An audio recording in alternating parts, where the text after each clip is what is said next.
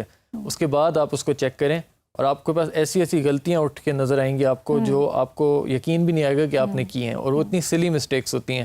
Grammar کی mistake ہو گئی وہ, تو وہ جب انسان لکھ رہا ہوتا ہے تو وہ ایک مائنڈ, اس کا ایک ڈفرینٹ مائنڈ سیٹ ہوتا ہے, وہ ایک فلو میں ہوتا ہے تو وہ لکھتا جاتا ہے. لیکن پھر جب ایڈیٹنگ سٹیج میں پتہ لگتا ہے کہ کہاں کہاں آپ نے غلطی کی ہوئی ہے. اور یہ جو 2-3 ہفتے کا گیپ ہے اس سے کس طرح مدد ملتی ہے؟ وہ پھر یہ ہوتا ہے کہ جس کو ہم کہتے ہیں نا فریش سیٹ آف آئیز, تو آپ ایک فریش آنکھوں سے نا اپنے کام کو دیکھتے ہیں, تو وہ ایک ڈیٹیچمنٹ ہوتی ہے جس کو ہم کہتے ہیں نا, آپ ایک جس طرح کسی انجان بندے کا کام دیکھ رہے ہو, تو پھر آپ زیادہ اچھی طرح غلطیاں پکڑ سکتے ہیں. تو آپ گھر پہ بھی ایڈیٹنگ بڑے آرام سے کر سکتے ہیں. ٹھیک ہے. اچھا, شروع میں ہم نے کہا کہ جیسے کچھ لوگ جو ہیں وہ بس لکھ لیتے ہیں اور کچھ جو ہیں مطلب پلاننگ کے ساتھ لکھتے ہیں اور کچھ انتظار کرتے ہیں انسپریشن کا. سے a little more about that. Inspiration کیا ہے, کیا اس کا انتظار کرنا چاہیے, can we afford to wait for it, وہ how does that work out? جی دیکھیں, اٹ ڈپینڈز آن کہ آپ کون سی چیز کیا چیز لکھ رہے ہیں. اگر آپ ایسے لکھ رہے ہیں اور آرٹیکل لکھ رہے ہیں فار ایگزامپل, وہ تو زیادہ تر آپ کے پاس آئیڈیاز آلریڈی ہوتے ہیں, آپ کو پتا ہوتا ہے کہ اس ڈائریکشن میں نے جانا ہے, تو اس میں تو انسپریشن کا انتظار کرنے کی آئی ڈونٹ تھنک کوئی ضرورت ہوتی ہے. وہ تو بلکہ اس میں یہ ہوتا ہے کہ آپ کو لکھنا چاہیے کہ آپ جتنی جلدی اس کو اپنے آئیڈیاز کو ایکسپریس کر سکیں اتنا اچھا ہے. لیکن جب کریٹیو رائٹنگ ہوتی ہے جس کو ہم کہتے ہیں شارٹ اسٹوری رائٹنگ آپ نے کرنی ہو, یا پوئٹری ہو, یا ناول رائٹنگ ہو, اس میں پھر آپ کو تھوڑا ہوتا ہے, لوگوں کو انسپریشن کا انتظار کرنا پڑتا ہے, کیونکہ ان کو یہ نہیں پتہ لگ رہا ہوتا کہ اب ہمارا کیریکٹر یہاں سے وہاں کس طرح جائے گا, وہ اس سین سے اس سین ہم کس طرح لے کے جائیں گے. تو اس چیز کے لیے لوگ اکثر انسپریشن کا انتظار کرتے ہیں. اسی لیے جس کو ہم کہتے ہیں رائٹرز بلاک, وہ ایک چیز ہوتی ہے جب لوگ اکثر مہینہ ان کو سمجھ نہیں آ رہا ہوتا ہم کیا کریں, تو پھر وہ رک جاتے ہیں, ان کا کام وہیں پہ رک جاتا ہے. تو یہ کافی ایک اصل چیز ہے رائٹرز بلاک, تو وہ ہوتا ہے اس طرح. تو جیسے اگر ہمارے جو آڈینس ہیں اس میں لوگ اگر کسی کلائنٹ کے لیے شارٹ اسٹوری لکھ رہے ہیں, اپنی بالکل ذاتی تسکین کے لیے نہیں, کسی کلائنٹ کے لیے, and there is a deadline that they have to meet, تو وہ رائٹرز بلاک ہو یا انسپریشن نہیں آ رہی, تو اس کا مطلب کیا, what's a good way to deal with that? میرے خیال سے اگر آپ پریکٹس, پہلے تو آپ پریکٹس کریں. اگر آپ کو لگتا ہے کہ آپ کو یہ رائٹرز بلاک والی چیز آ سکتی ہے, تو پھر آپ شروع میں خود انڈیپینڈنٹلی پریکٹس کریں کہ آپ اس کیپیبل ہیں کہ آپ لکھ بھی سکیں اسٹوری یا نہیں.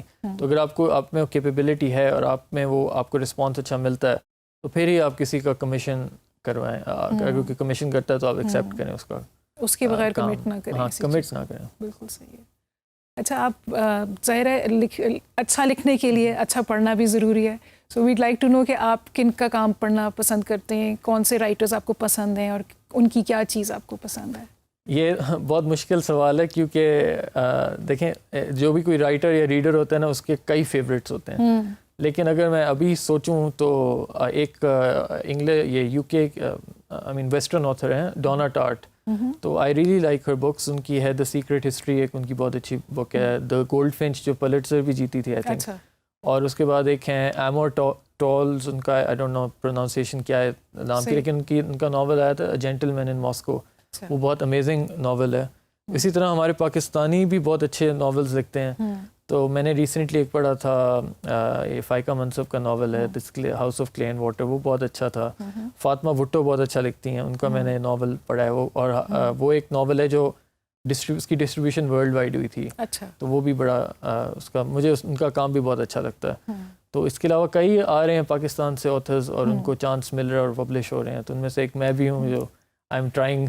تو یا زبردست. اچھا, ایک آخری سوال یہ ہے کہ آپ کے خیال میں رائٹرز جنرلی, آپ نے کہا ایڈیٹنگ بہت امپورٹنٹ ہے ساری فیزز میں, رائٹرز جنرلی اور ہمارے جو رائٹرز جو آپ کے اسٹوڈنٹس بھی ہیں, ینگ اینڈ اولڈ, آپ سب کو سکھا رہے ہیں, تو ان میں سے کون سی اسٹیج ہے جس کے اوپر لوگ زیادہ مار کھاتے ہیں؟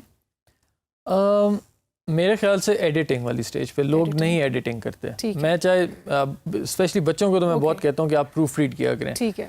تو پروف ریڈ جب تک آپ نہیں کریں گے نا, کئی غلطیاں نکل آتی ہیں. اگر آپ مجھ سے بھی لکھوائیں نا تو میں بھی غلطیاں کروں گا. صحیح. تو یہ ایک بہت بڑا ایشو ہے پاکستان میں نہیں, پوری دنیا میں. لوگ ایڈٹ کرنے کیے بغیر پوسٹ کر دیتے ہیں, ایڈٹ کیے بغیر چیز بھیج دیتے ہیں. تو وہ جو پھر ایگزامینر ہوتا ہے آپ کا, اس کے ذمہ آ جاتا ہے. اسی طرح جیسے اب آپ کے آئلٹس ایگزامز ہیں, یا اس طرح کے GRE ہے جو ان سے, اس میں ایک ایسے پارٹ ہوتا ہے. اگر آپ بغیر پروف ریڈنگ کیے ہوئے دے دیں تو ایگزامنر ان کے پاس ہوتا ہے جی بلک کے حساب سے پیپرز آئے ہوئے ہوتے ہیں، تو اگر وہ آپ کا پیپر اچھا نہیں ہے، آپ کا ایسے اچھا نہیں ہے، اس میں غلطی ہیں، اس کا مطلب آپ ان کا ٹائم ویسٹ کر رہے ہیں، اور اگر ان کا ٹائم ویسٹ ہو رہا ہے تو مطلب ان کے پیسے ضائع ہو رہے ہیں، تو وہ آپ پہ تو جتنا زیادہ وہ ٹائم آپ کے ایسے پہ اسپینڈ کریں گے اتنا ان کو غصہ بھی زیادہ چڑھتا ہے، تو obviously پھر وہ آپ کو گریڈ بھی گندا دیں گے.